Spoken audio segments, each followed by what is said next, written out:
What's going on, everybody? It's Jay here from Nerd Takes, and today I'm bringing you my take on Echo.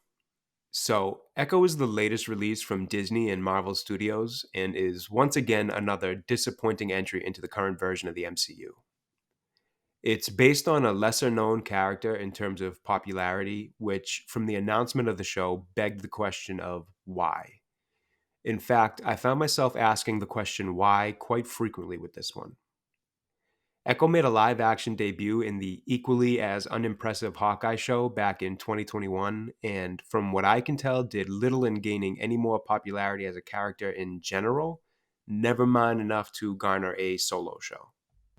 Nevertheless, Disney and Marvel Studios decided to give the world this show. And after watching it, I can understand the rumors and reports insinuating that they had very little faith in this. It's a bad show from just about every aspect. To start, the acting in the show is subpar. I can't pick out a single performance that I can say was good. On top of that, there was no depth to the characters, which left me uninterested in just about any of them. The character arc of Echo herself was very predictable. You pretty much knew where her story would end up from the beginning of the show. The writing was some of the worst I've seen from the MCU. The storyline was boring and illogical pretty much the whole way through. It just felt like things were happening with little reason as to why.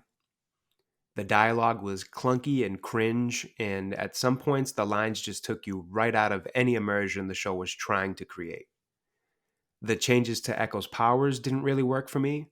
I personally think her original set of abilities from the comics serve for a much more interesting character. The action sequences were poorly choreographed. It felt like people were waiting for their turns to fight, and none of it looked smooth or believable. The cameos in this and the way that they were teased in reports and marketing really comes off as just a way to try to draw in more viewers that I don't think will end up being very effective. The use of Kingpin was yet another blow to the version of the character that we saw in the Netflix Daredevil show, which to this day is one of the best villains to ever come out of the MCU. But this version of him is only the same in look and name because he's been changed to a much weaker and pathetic character.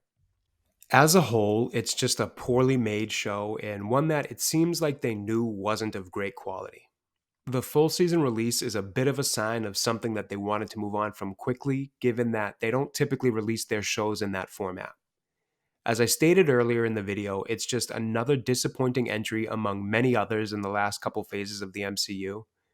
One would hope recent results of their last two phases would spark a change back towards some of what we got in the first three phases of the MCU, but one might be hoping for too much there. Let me know what you guys think in the comments. Thanks for watching. I hope you enjoyed the video, and I'll be back again with another review soon.